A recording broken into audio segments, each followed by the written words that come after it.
Marcus Blackwood froze in the doorway of his mansion's kitchen, his briefcase crashing to the marble floor as he witnessed his 17-year-old son Thomas laughing with their new housekeeper Elena while they decorated what appeared to be a birthday cake, his birthday cake, that he'd completely forgotten about during his 6-month business trip abroad. "Dad!"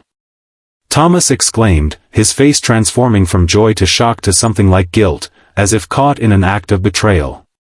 Marcus felt his world tilting sideways. In the half-year he'd been gone building his tech empire in Asia, his quiet, withdrawn son had transformed into someone unrecognizable, confident, smiling, and apparently close to this woman Marcus had never met, who his house manager must have hired in his absence. The stakes couldn't be higher. After losing his wife 3 years ago, Thomas was all Marcus had left, and now it seemed he was losing him too, to a life that had continued without him. But beneath his shock lay a burning question. Why did Thomas look at Elena with more warmth than he'd shown his own father in years? Elena wiped her flour-covered hands on her apron and stepped forward. "Mr. Blackwood, I'm Elena Johnson, your new household manager. I wasn't expecting you until tomorrow."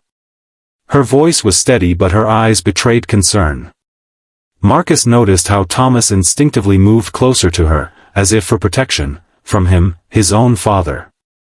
"I caught an earlier flight," Marcus said, his voice sounding foreign even to himself.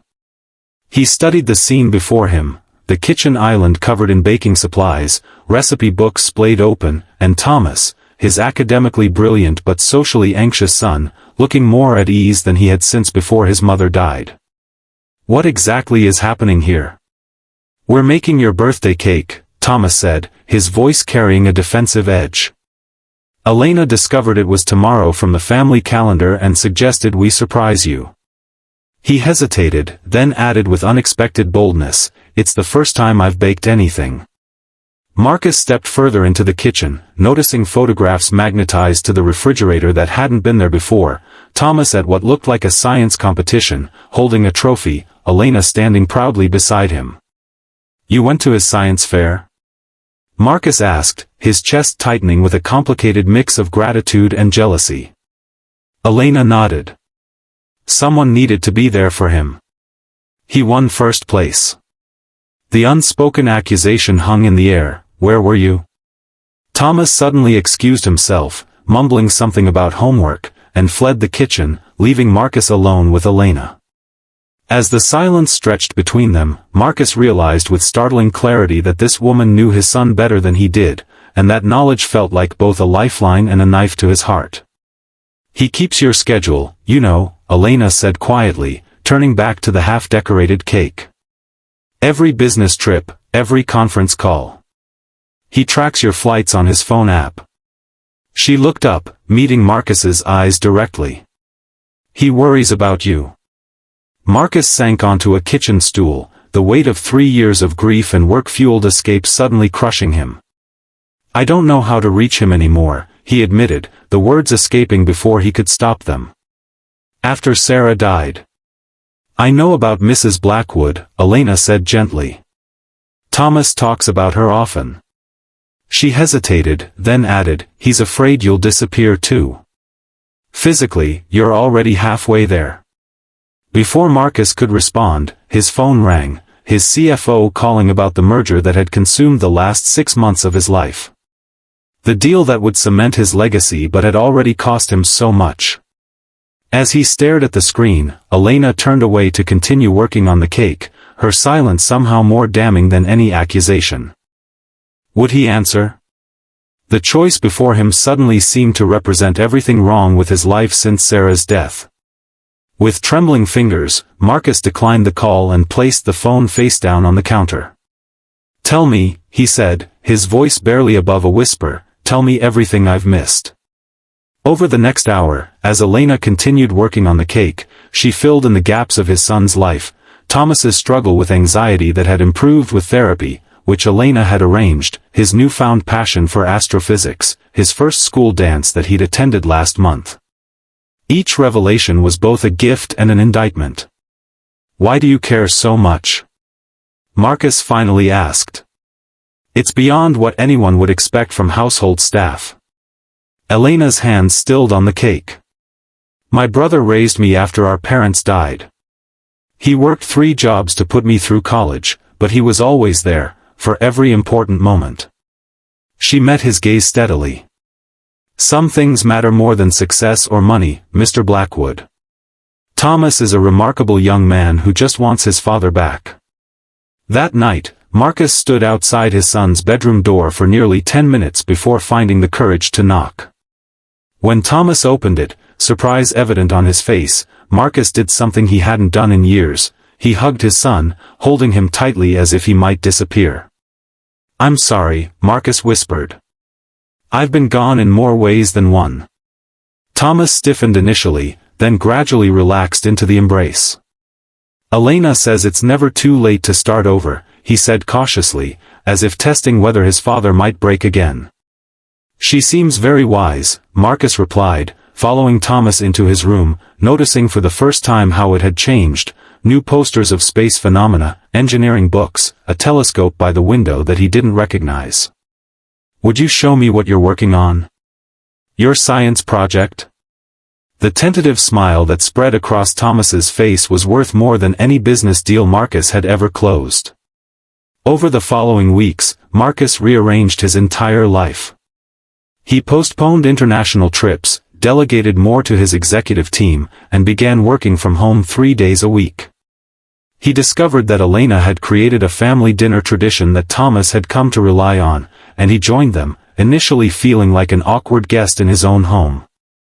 Elena proved to be not just kind but formidable. With degrees in education and psychology, she had originally been hired as a housekeeper but had quickly become much more. She challenged Marcus when he fell into old workaholic patterns and celebrated his efforts when he prioritized Thomas. Their relationship evolved from employer-employee to something Marcus couldn't quite define but increasingly valued. Then came the day that threatened everything they were building. Marcus's business partner arrived unannounced, with urgent news that their Asian investors were threatening to pull out unless Marcus returned immediately for at least 3 months. The timing couldn't have been worse. Thomas's big science competition was the following weekend, one Marcus had promised to attend. "You have to go, Dad," Thomas said that night at dinner, his voice steady but his eyes betraying his disappointment. "I understand." "No," Elena interjected firmly, surprising them both. "With respect, Mr. Blackwood, you don't have to go. You have choices." Marcus felt caught between worlds, the business empire he'd built from nothing and the family he was just beginning to rebuild. The company could lose millions, he explained, the words sounding hollow even to himself. "And what will you lose if you go?" Elena asked quietly. Later that night, unable to sleep, Marcus found Elena in the kitchen, preparing lunches for the next day. "Why do you care so much about what happens between me and Thomas?" he asked. Elena looked up, her expression unreadable in the dim light. "Because I know what it's like to be the child who wonders if they matter more than work," she said simply. "And because..." She hesitated, then continued more softly, "because I've come to care about both of you." The moment hung between them, charged with unspoken possibilities. Marcus suddenly realized how much he'd come to depend on her strength, her wisdom, her presence in their lives. It terrified him. "I can't risk disappointing him again," Marcus admitted. "But I built this company from nothing. It's my life's work." "Is it?" Elena challenged. "Or is it just what filled the void after Sarah died?" The question hit Marcus like a physical blow. Before he could respond, his phone rang again, his partner, demanding an answer about Asia. This time, the choice felt even more momentous. Marcus made his decision. The following weekend, Marcus sat in the front row of the regional science competition, watching with undisguised pride as Thomas presented his project on theoretical applications of quantum computing. Elena sat beside him, occasionally explaining the more complex concepts that Marcus struggled to follow. "He gets his brilliance from you," she whispered. "And his heart from his mother," Marcus replied. "And his confidence from you." When Thomas was announced as the winner, the look of shocked joy on his face as he searched the crowd and found his father cheering was worth every penny of the deal Marcus had restructured rather than abandoned. He had found a way to preserve both worlds by finally acknowledging which one truly mattered more. That night, as they celebrated Thomas's victory with ice cream on the back patio, Marcus watched his son and Elena laughing together and felt something he hadn't experienced in years: peace. The realization that he was falling in love with Elena came not as a surprise but as a confirmation of something his heart had known for weeks. But just as their new family dynamic was solidifying, Elena received news that her brother had been seriously injured in an accident across the country. She would need to leave immediately, with no certainty of when, or if, she could return. "You have to go," Marcus told her, echoing Thomas's earlier words to him. "Family comes first. We'll be okay." The look that passed between them held volumes of unspoken emotion. "I've given my notice to the agency," Elena said. "I can recommend several excellent replacements." "We don't want a replacement," Thomas blurted out, his voice cracking. "You're not just staff to us anymore." As Elena packed that night, Marcus stood in her doorway, struggling to find the right words. "When Sarah died, I thought that was it for me, one great love in a lifetime. I never expected." "Neither did I," Elena admitted. "This was supposed to be just a job." Their goodbye the next morning was painful in its restraint, with Thomas hugging Elena fiercely and Marcus walking her to the waiting taxi, both of them aware of all that remained unsaid. The weeks that followed tested everything Marcus had learned. Without Elena's steadying presence, he had to prove, to Thomas and to himself, that the changes he'd made were permanent. There were missteps and arguments, late nights at work and missed dinners, but always, a return to what mattered most: his relationship with his son. They spoke with Elena regularly as she cared for her brother through a difficult recovery.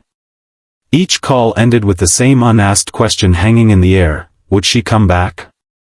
3 months later, as Marcus and Thomas prepared for their first Thanksgiving without Sarah but with new traditions of their own, the doorbell rang. Thomas answered it and his shout of joy brought Marcus running. Elena stood on the threshold, her suitcases beside her. "My brother's finally well enough," she said. "And I realized something while I was gone." She looked from Thomas to Marcus. "Family isn't always who you're born to. Sometimes it's who you choose." As Thomas pulled her inside, chattering excitedly about all she had missed, Marcus caught her hand. "Stay," he said simply. "Not as our household manager. Just stay." The smile that illuminated her face was answer enough. 1 year later, as Marcus watched Elena and Thomas putting the finishing touches on another birthday cake, this one celebrating their first year as a family, he marveled at how completely his life had transformed. His company was thriving under a new management structure that no longer required his constant presence. Thomas was preparing college applications with a confidence that made Marcus's heart swell with pride. And Elena, now his wife, had brought healing to their home in ways he could never have imagined. "What are you thinking about?" Elena asked, catching his reflective expression. "About how sometimes what looks like an intrusion is actually a homecoming," Marcus replied, joining them at the kitchen island. "About how the most valuable things in life can't be measured in dollars." Thomas rolled his eyes good-naturedly at his father's sentimentality, but the affection in his gaze was unmistakable. "Save the philosophy for your next book, Dad." Marcus laughed, embracing his family, the one he'd almost lost and the one he'd unexpectedly found. Life's most precious gifts, he had learned, often arrive in unexpected packages, teaching us that true wealth lies not in what we possess but in who we love and who loves us in return. If this story of unexpected connection and second chances touched your heart, remember that transformation is possible in your own life too. Sometimes the most beautiful beginnings start with what seems like an ending. Share this message with someone who might need to hear it today.